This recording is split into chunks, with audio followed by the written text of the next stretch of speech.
Olá, queridos amigos, tudo bem com vocês?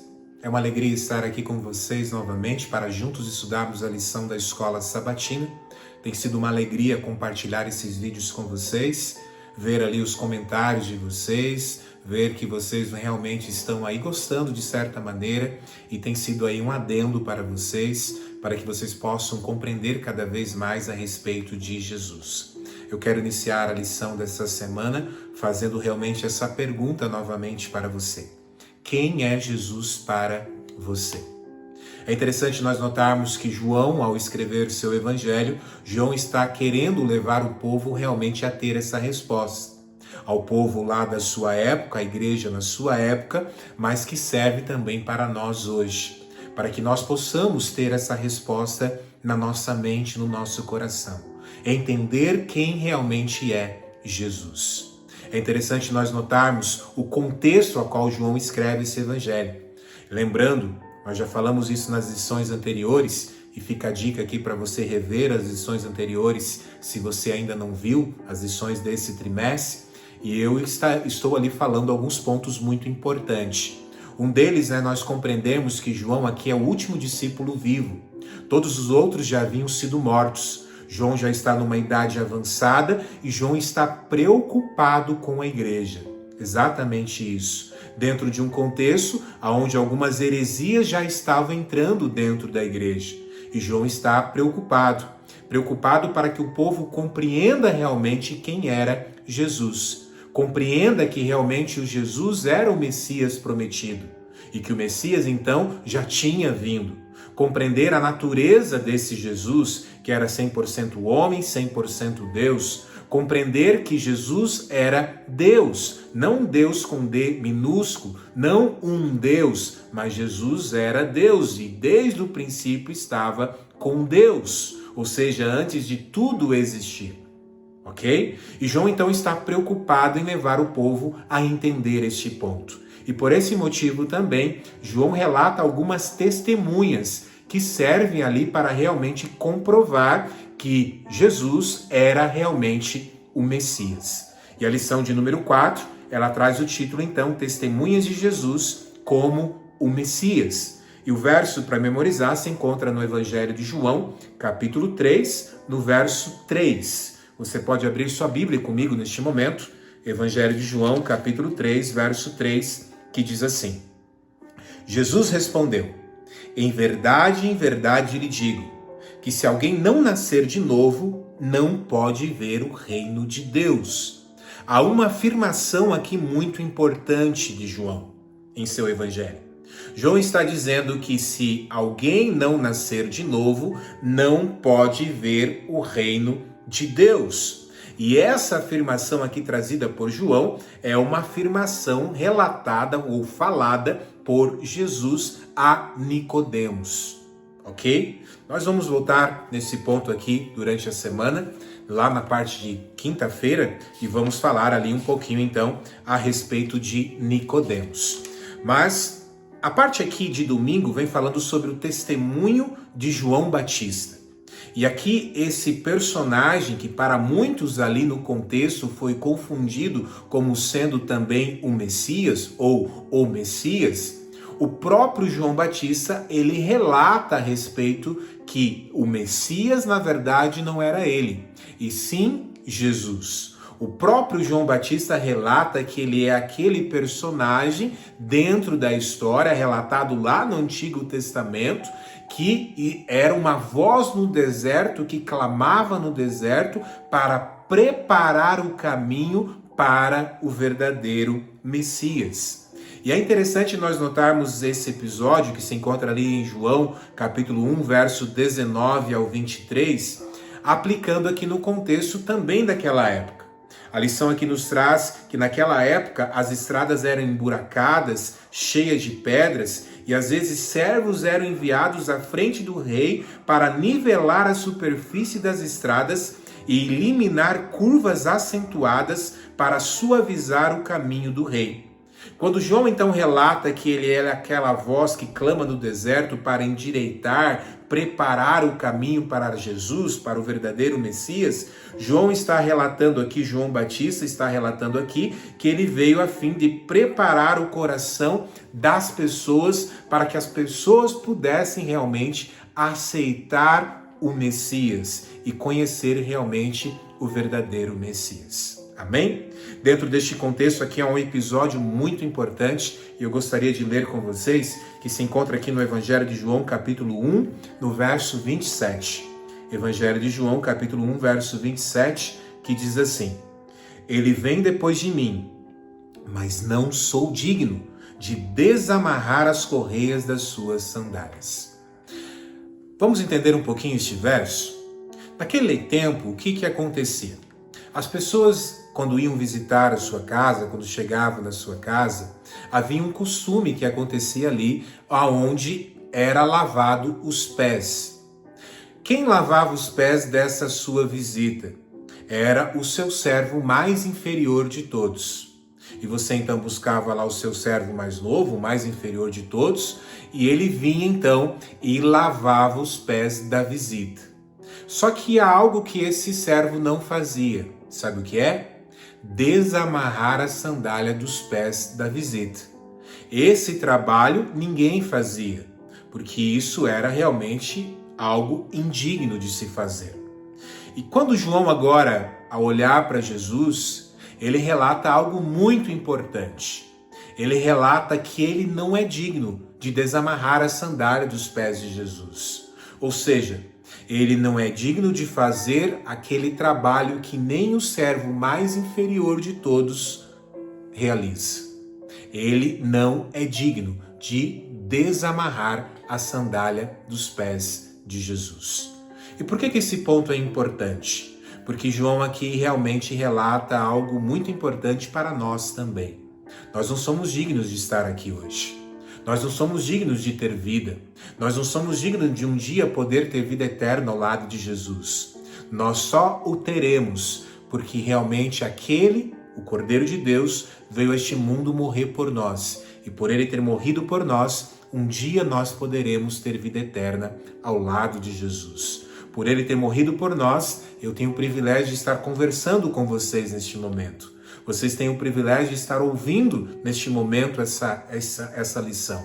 Vocês têm o privilégio de estudar a lição da Escola Sabatina, de ler a Palavra de Deus. Vocês têm esse privilégio não porque vocês são bons, mas esse privilégio só acontece porque Jesus, o Cordeiro de Deus que tira o pecado do mundo, veio a este mundo morrer por nós. Amém? E é exatamente esse ponto que é relatado ali na parte de segunda-feira. O Cordeiro de Deus, a qual João Batista agora relata que Jesus realmente era o Cordeiro de Deus que tira o pecado do mundo. João Batista agora leva o povo ali a entender o sistema sacrificial ali do Antigo Testamento e entender então ali a obra e especialmente também a natureza de Jesus.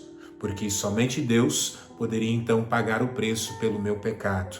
E Jesus, então, sendo Deus, ele paga o preço pelo meu e pelo seu pecado. Ele era o Cordeiro de Deus do sistema sacrificial. Ele era aquele cordeirinho que foi morto devido ao primeiro pecado. E aqueles cordeiros que eram mortos durante toda a história, dentro do contexto do santuário. Jesus era aquele cordeiro que era morto, aquele símbolo daquele cordeiro. Jesus é agora o Cordeiro de Deus. E ele vem a este mundo pagar o preço, então, pelo meu pecado e pelo seu pecado. Em outras palavras, ele dá a vida por nós como um resgate, porque nós estávamos condenados. Mas ele vem a este mundo, ele dá a sua vida para que eu e você pudéssemos, então, ter direito a um dia ter vida eterna ao lado de Jesus. Basta agora, claro, eu crer nesse Jesus, eu me entregar a ele e me preparar para que quando ele volte, eu possa estar com ele subindo e morar com ele por toda a eternidade. Amém? Louvado seja Deus por isso. A parte de terça-feira vem falando sobre os dois discípulos de João, e aqui fala então sobre André e fala sobre o próprio João. João, o discípulo do amor, a qual escreve o Evangelho. Eles eram discípulos de João Batista. E João Batista, então, faz algo aqui muito importante. João Batista, ao avistar Jesus, João Batista diz: eis o Cordeiro de Deus que tira o pecado do mundo. E esses dois discípulos, então, rapidamente, ao olhar para Jesus, ao olhar por essa citação, essa frase de João Batista, esses dois discípulos vão ao encontro de Jesus. E esses dois discípulos perguntam para Jesus: onde o Senhor mora? E Jesus diz: venham comigo e vocês vão ver. E esses discípulos vão e passam o dia com Jesus. Eu quero fazer uma pequena aplicação neste momento aqui para nós. Quanto tempo você tem passado com Jesus? Quanto tempo você tem dedicado para estar com este Deus? Muitas vezes não sabemos responder à pergunta quem é Jesus, porque na verdade muitas vezes não estamos passando tempo com Jesus. E por esse motivo talvez ainda não o conhecemos como realmente deveríamos conhecer. Quanto tempo você passa com Jesus?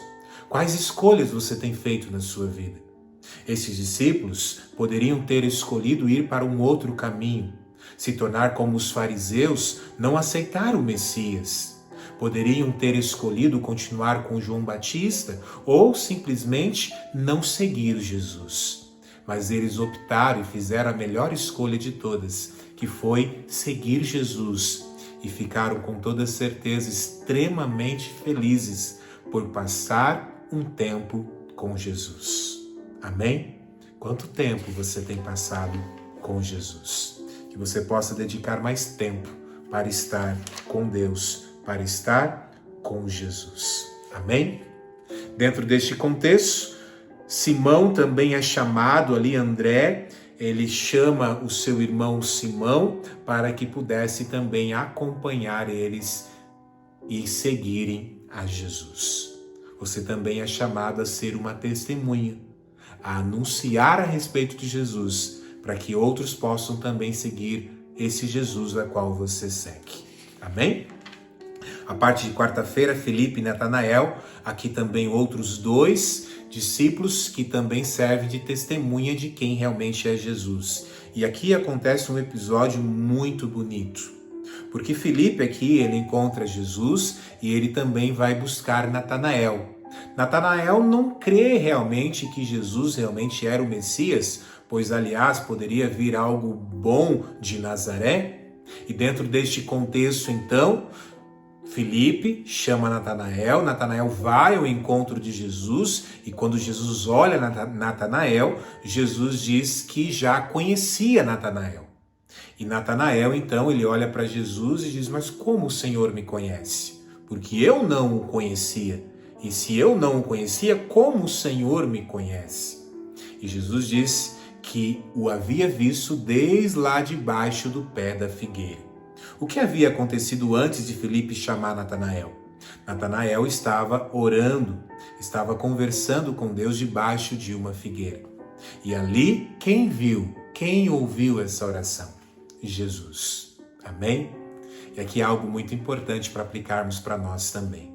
Não importa onde você esteja, basta você dobrar o seu joelho, basta você abaixar sua cabeça, basta você olhar para o céu e falar com Deus. E mesmo Ele não estando face a face contigo, com toda certeza, Ele vai te ouvir. Não importa aonde você esteja. Ele não precisa estar face a face, porque Deus é onipresente. E Ele está aqui e Ele está aí. Jesus consegue te ouvir, não importa onde você esteja. Basta você realmente dedicar tempo para falar com esse Jesus. Amém? A parte de quinta-feira, o testemunho de Nicodemos, voltando então ao verso para memorizar, algo muito importante aqui que Jesus relata para Nicodemos. Nicodemos, ele busca Jesus já de noitinha. E dentro deste contexto, quem era Nicodemos? Nicodemos era alguém importante. Ele fazia parte do Sinédrio, dos 71 membros ali do Sinédrio, Nicodemos era um desses. E Nicodemos então era alguém muito importante dentro daquele contexto. E ele estava ali realmente ainda tendo algumas dúvidas a respeito de Jesus. Mas algo aqui também acontece. E em meio a essas dúvidas, talvez também com medo, Nicodemos busca Jesus à noite. E quando Jesus olha para Nicodemos, Jesus percebe que Nicodemos precisava haver nele ali uma conversão, para que realmente ele pudesse um dia ter vida eterna ao lado de Jesus. Não adiantava ele ter status, não adiantava ele ter estudos, sabedoria, se realmente ele não colocasse Jesus em primeiro lugar na sua vida. E ao fato dele buscar Jesus de noitinha, talvez com medo ou com vergonha, relatava que realmente necessitaria uma conversão em Nicodemos. E Jesus então relata que ele precisaria nascer de novo. Aqui eu quero terminar essa lição fazendo essas duas aplicações para vocês. A primeira delas é: se você ainda não foi batizado, Deus faz um chamado na sua vida. É necessário haver uma conversão. É necessário nascer de novo, nascer da água e do Espírito. Tome essa decisão ao lado de Jesus. Tome a decisão de ser batizado em nome do Pai, do Filho e do Espírito Santo, o batismo por imersão, assim como Jesus foi batizado. Jesus está te chamando a nascer de novo. Amém? Mas talvez eu esteja falando com alguém que já foi batizado, mas por algum motivo ainda está distante de Jesus. Deus está falando para você hoje, através da palavra de Deus, que assim como a Nicodemos, precisa haver uma conversão também na sua vida. Você precisa hoje tomar a decisão de realmente colocar Jesus em primeiro lugar na sua vida, acima de tudo e de todos, e se preparar, porque sim, muito em breve Jesus vai voltar. Amém? Que Deus te abençoe a tomar a decisão correta ao lado de Jesus e realmente conseguir responder quem é Jesus para você. Amém? Que Deus te abençoe, que Deus te ilumine. Amém.